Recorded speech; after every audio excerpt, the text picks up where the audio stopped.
Hey, fellow YouTubers, this is George here at Vinyl Rescue. Let me get a little bit of focus here. All right. What I've got here is my Pioneer PL-400.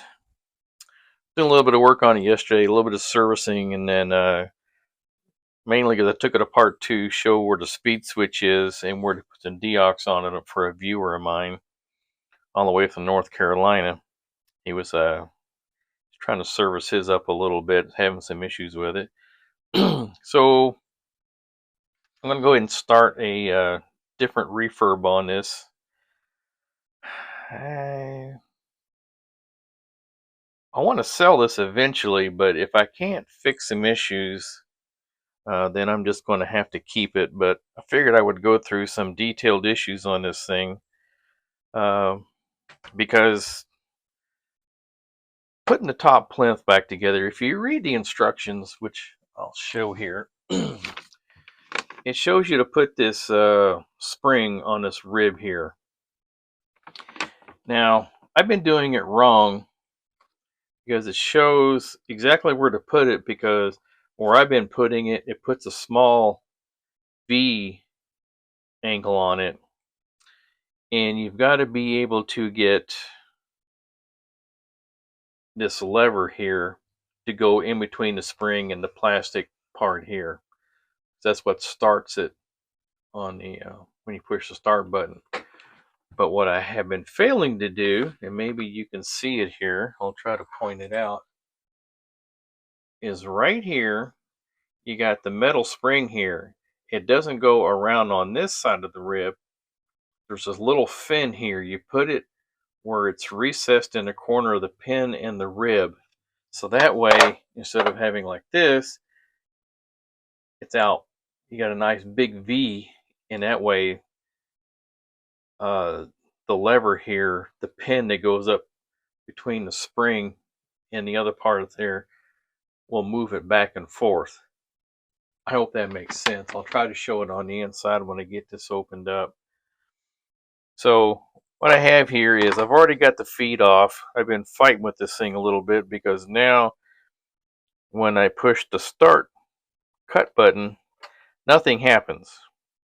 Well, I don't have it plugged in right now, but I've been fighting it. So when you open this up, after you take the platter off, the head shell, and the counterweight, you're going to move your tone arm here to the center, pointing it toward the motor here. And you're going to pick it up like this and move it out, up and over. Now, I'll try to, hopefully you can see this here. There are two cables that you have to disconnect. I'm going to hit my head here on the camera mount. One you're going to unplug. This goes to the motor PCB. And the other here goes to the power supply PCB. And stop knocking this thing. And then you've got it apart. Now, oh, I've got an audience here. Hi, Prince. Hi, Fred. So now you can move the tone arm back, and you've got 4 screws to remove the tone arm assembly. I'm going to remove this for several reasons. One, when I was setting up the tone arm for the anti-skate on the Wally tools, I wasn't getting the best numbers, and I think I know part of it.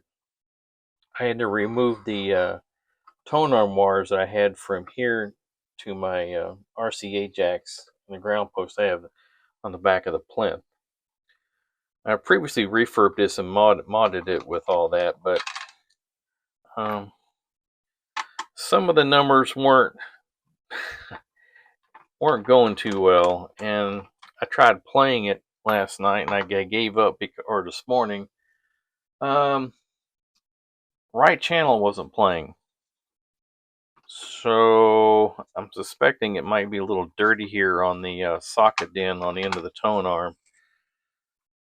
But It doesn't look dirty, but it doesn't mean it's not a little bit of corroded inside or got some gunk in there.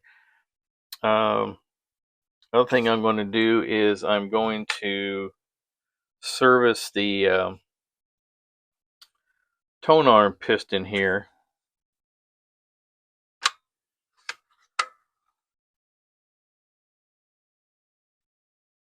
I'm going to pre-lube the some silicone oil in there. Make it a little bit more, and then clean up and lube all this. One thing I am going to do is I'm going to put some WD silicone and let it soak for a little while. All the moving bearing areas, because it didn't swivel very well. It was mainly on the inside horizontal area. On the outside, it wasn't too bad. Could have been better, but when I was trying to do the static friction, it was not good at all. Basically, I think it was basically out of tolerance. So I'm going to lube up all this, set it off to the side, and maybe work on this tone arm piston, dampening piston here, and go from there. I did take out the motor last night, but I replaced these grommets maybe a couple of years ago. I bought these from a seller in Portugal. I guess he 3D printed them, but 2 of them are already broken. 2 are still good. Here's my take on it. Don't waste your money on $60 to $80 replacement grommets for these springs. It's not worth it. Get some 1/4 inch weather stripping. And what I did this last time, alright, where'd the screw go?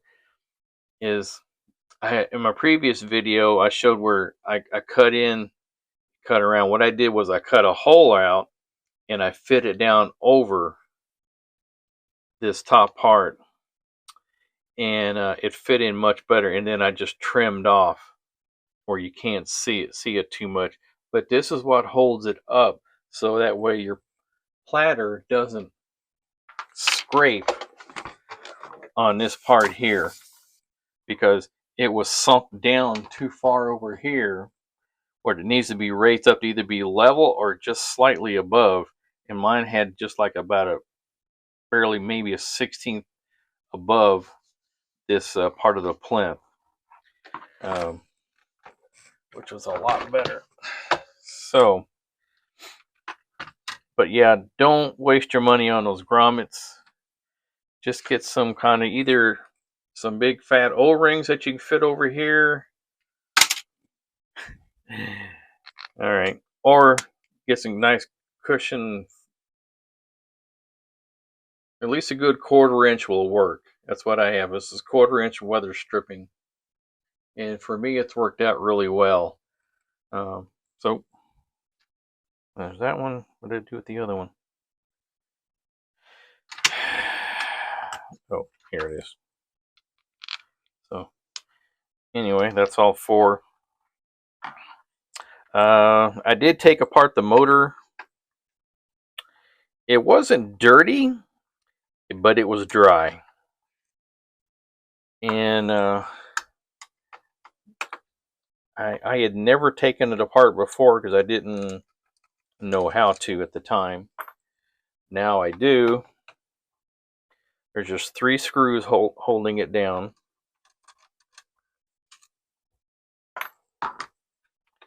And it just pops right off. I think I might go through and recap this. At 1, 2, 3, 4, 5, 6, 7, 8. These 3 are the same. I haven't looked at the other values too hard. This one here may be a little different. I might have to take a list and order. But anyway, you take off these 3 screws, and it just pulls off, and then you clean out your your gear wheel, or whatever you want to call it, down there. And I put some, what did I do with it? Hello. I use some 3-in-1 motor oil. This is engineered for 1/4 inch motors. So don't use regular 3-in-1. Use this one specifically if you're going to use it. But it seems to spin a lot better. At least now I know it's properly lubed. I did take off this bottom part. Let me take it off again. You got this ground that's right here. And it's only got 2 screws holding it down.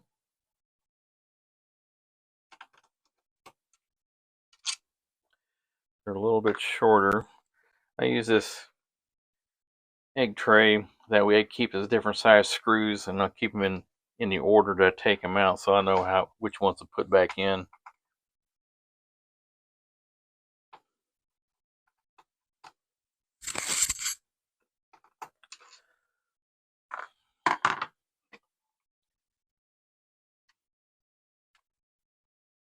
I did take off this E-clip and cleaned it all off, and oops,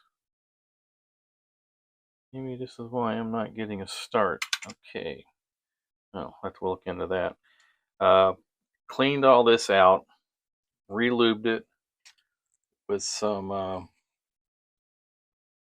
synthetic grease, because it's plastic, although the middle part pin on the mechanism there is metal. I'm just going with if it's plastic, I'm going to use synthetic. If it's metal on metal, then I'll use lithium grease. So I'm going to clean up some of this old lube, and no, actually I've got the right sequence here now. But I did clean this part here, these little levers here. They do have lube on them, so I put just a little slither of synthetic grease on here. So, but anyway, this is what it looks like when it's moving. And let me get it back into the rest position. So I did take this apart and re-lube it with synthetic grease. I did put a new cushion on here, because the old one was so deteriorated that there was basically nothing there. So this is a trimmed down piece of that 1/4 inch weather stripping I was telling you about earlier, and then I just put a slither super glue on top here to make sure it stays in place. So, and you can see it's closed. All right, so let's get this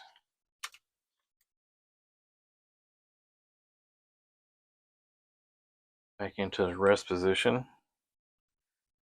All right, so it's pretty much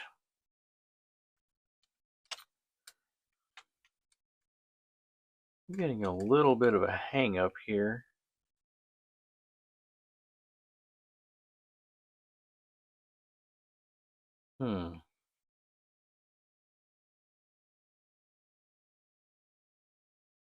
I had this down on here earlier. I was getting a little bit of a hang up, and then I got it freed up, so I'm not sure. Everything is lubed. I can see it running greases here and here, so that's good.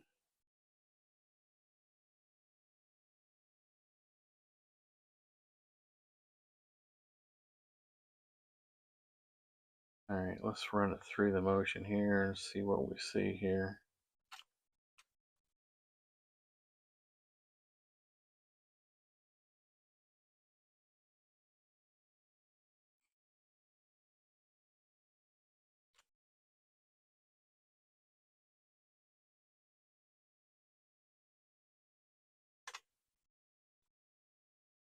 Okay, the switch is being depressed. Okay, so we're working there. But this part here, I can't figure out. It's not doing anything. Am I missing something?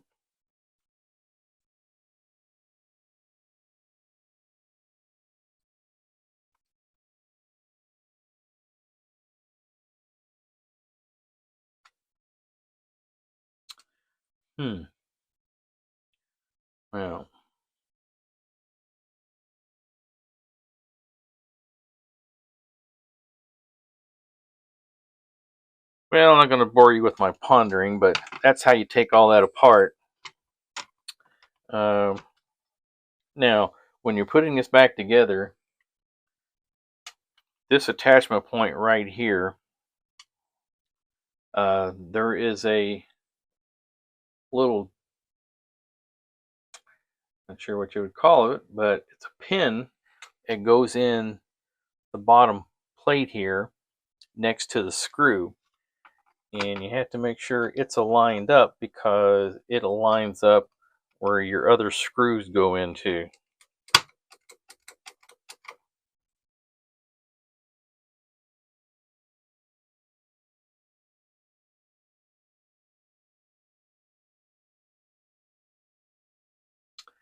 Guess I'm going to have to look up in the service manual to see exactly where this goes, because I don't get it. And I think I mentioned this earlier, now that I have it apart. When you're putting this back together, let me turn my other light on here. Here we go. When you're putting this back together, I always got this wrong, and now I finally understand. You got this spring here. This is for the when you push the start button. This metal spring part goes right there. I had been putting it back here, wondering why it never worked. Oh, but anyway, you put it right in here. You got this is your rib, and you got this little fin here. Well, you put this metal spring right here where it intersects there, or where it attaches on. So that way you got this nice wide gap, and this right here goes in there, because when you put it down, it's going to be right in here. You got to make sure that your tone arm is back in. Turn the motor, make sure it's back into the rest position, so this gets in the proper position, this lever here, and for this pin. And the pin will go in here, and then once you put it back together, then you're going to hit the start button, and it will release the pin, and that way that lever there can move this back and forth for the start and cut positioning. But this one's not working right now, so I suspect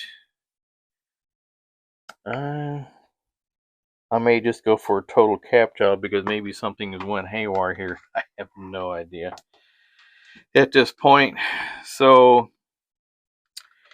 anyway, this is the tear down, and that's how you get this part of it serviced.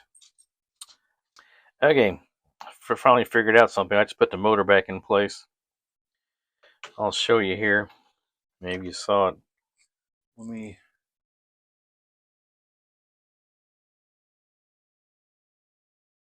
zoom in just a little bit. All right, so I got this back in the rest position. So when you hit your start or cut button, it's going to move this lever, because this pin is underneath that, where I showed you earlier, to make sure this goes in between the pin and the lever. So when you move this, you'll see this copper spring here, flat spring, hit the return lever, which is going to activate the auto return pulley there, to do its thing and then put everything back into the rest position. So I'm going to hit it again.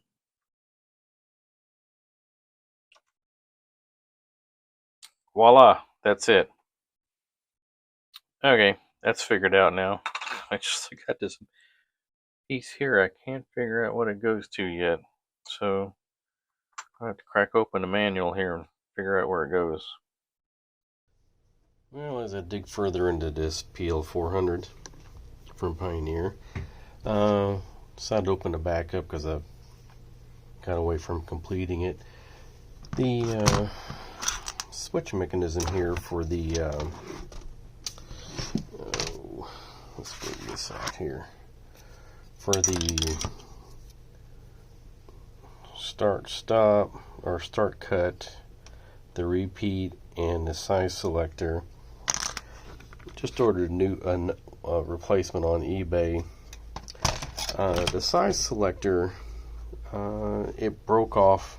I forget exactly which piece broke, but this wouldn't make this a fully functioning PL-400 without it, so I elected to replace it. Been chatting with a individual on my Final Rescue Facebook page, and he's been having a problem with when it goes to the end and auto returns, or if you hit the cut switch, it's repeating back to the beginning of the album. It's not completing. We thought it was something else. He replaced a foam piece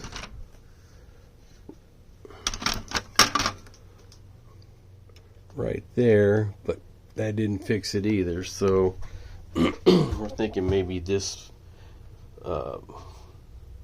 mine's working correctly, so I'm thinking maybe the spring here that's holding down on the from the button on top is not positioned correctly. His is turned around and positioned on the plastic lever here differently, so we'll see how that works out. He said he's going to try to reposition it, so I'm going to tear out the rest of this and get this all cleaned out so I can get this properly cleaned out.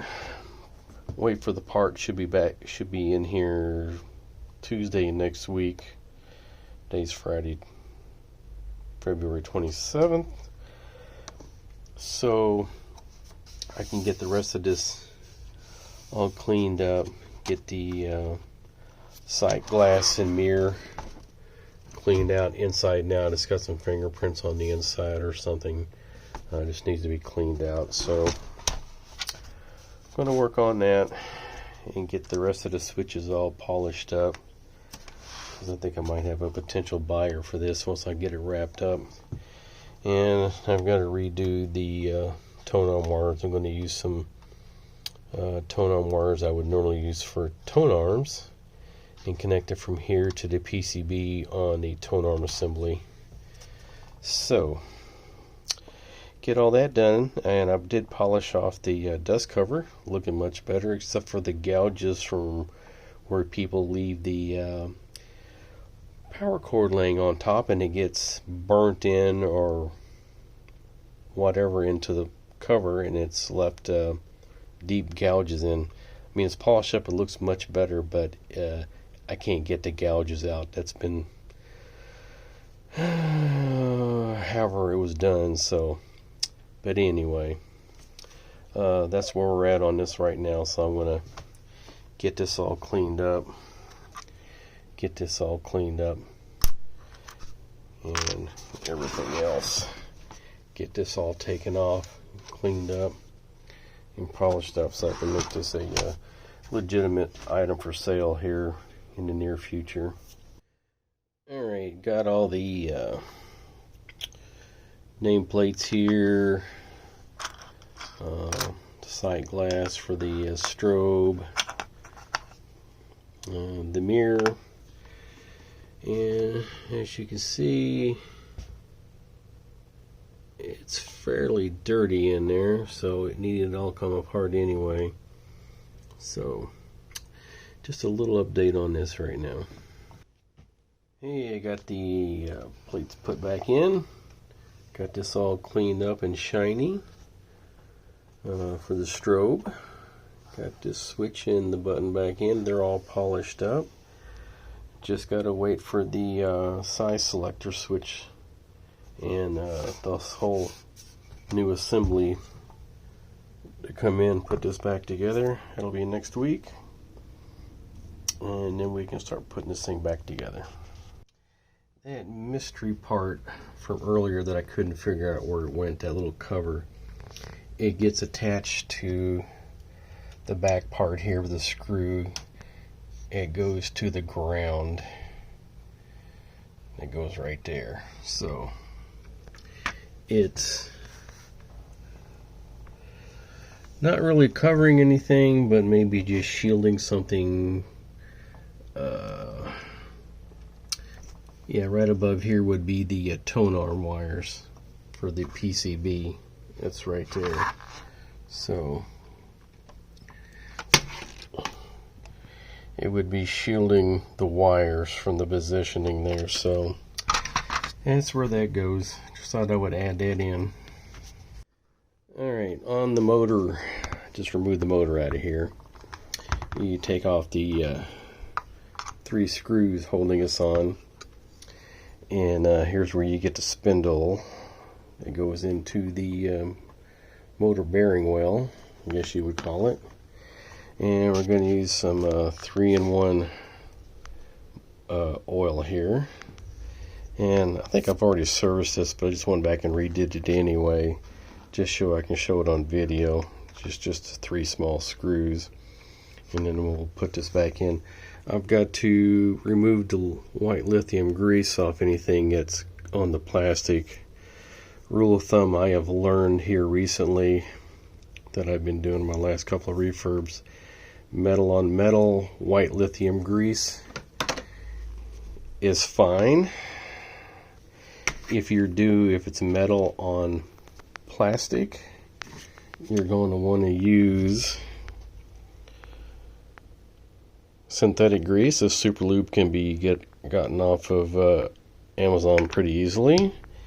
And if it's plastic on plastic, synthetic grease is the best. So just ensure that it doesn't degrade any of the plastic parts. There's some issues. Some people think that possibly the white lithium grease may damage over the long term the plastic, so we'll just go with that just to be on the safe side. I've gotten comments over the last year or so about doing that, and then I watched some videos and somebody explained in good detail, and I was like, okay, makes sense. So I went ahead and just changed it out. So that's my rule of thumb. So let's get this done. Alright, I've re-lubed everything with some nice super lube synthetic grease. Removed all the white lithium grease, because a lot of parts are plastic on metal or plastic on plastic. So I just cleaned all the white lithium out and replaced it with some nice synthetic grease. So motor's been lubed, just got to put it back on and start getting this thing back together so I can rewire it with some tone arm wiring going from the PCB to the RCA jacks on the back of the plinth. Alright, I'm going to take the tone arm dampening piston out and re-lube it with some 500K CST, and then re-lube all the other parts here with some synthetic lube. So let me get it torn apart. Alright, got the dampening piston out, and it's all been cleaned with alcohol, and the shaft that it goes through up through the top. This one's a little bit easier than the Techniques, but that's okay. They both work pretty good. So now I'm just going to put some 500K CST silicone lube on here and put it all back together. Alright, got it all back together. Everything's been lubed properly. So, as you can see,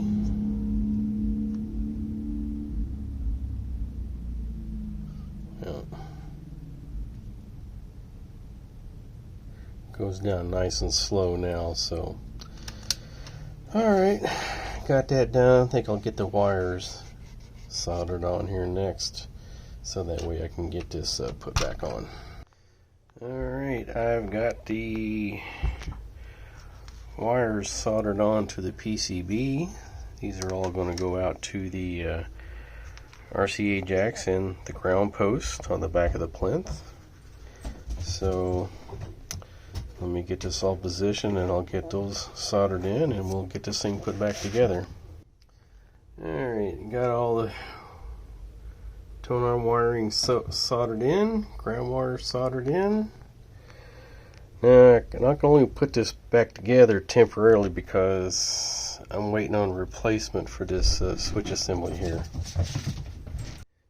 Well, I got to make a correction here. I put that 500K CST silicone oil in there. Way too thick. I was testing an album out to make sure the wiring was all working right, which it is working perfectly.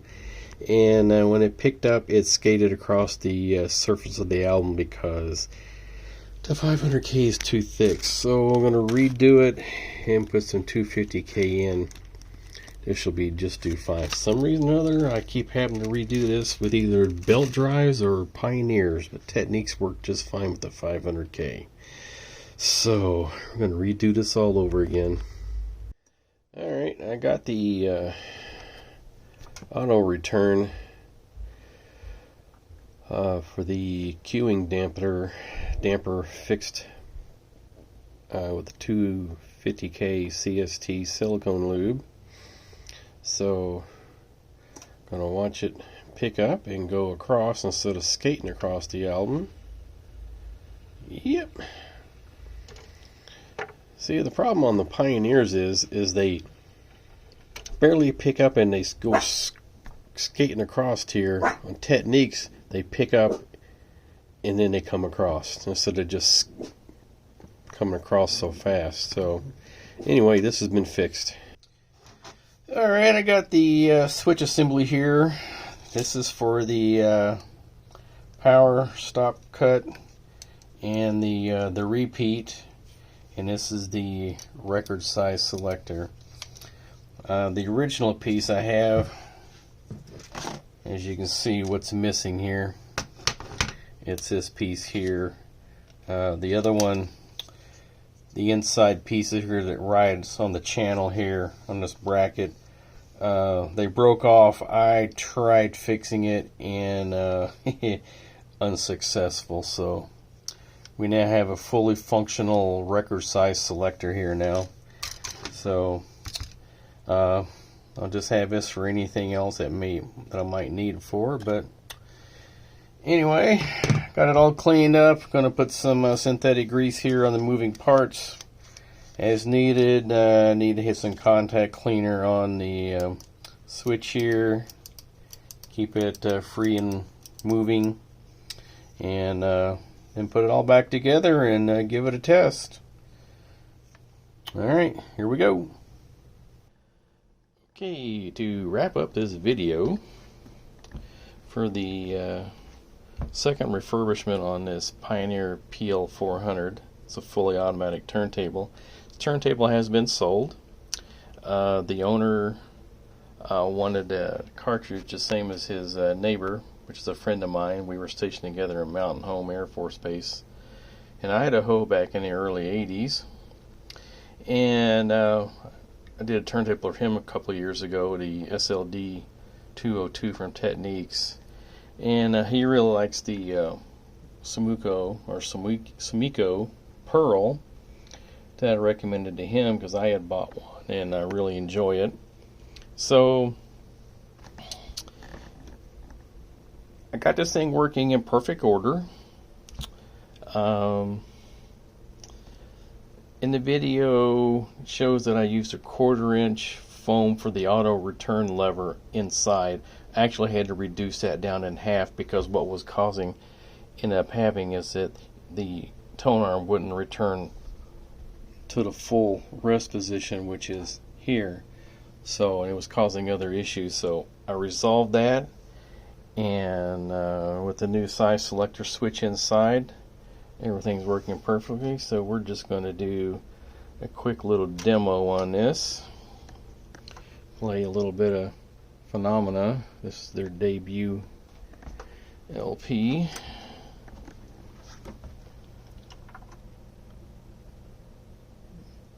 This does drop nice and slow.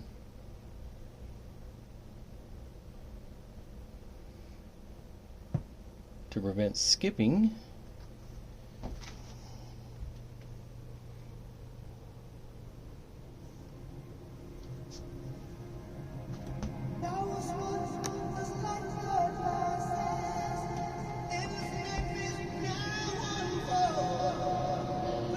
You see it's quartz lock, dead on, 33.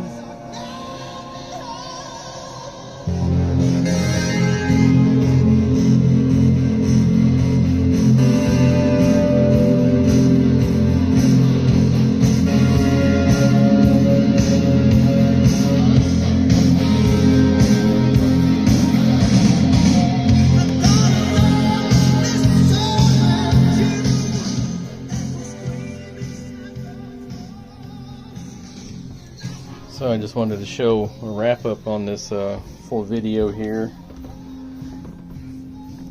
Got RCA jacks on the back, grounding posts on the back, and new cartridge on here. Everything's sounding great, and we'll give this video a wrap. And it's already been paid for. We just got to contact the owner, see when he wants to come by and pick it up. So if you like what you see here, please like, subscribe, and share the video. Pioneer PL-400. Long live vinyl.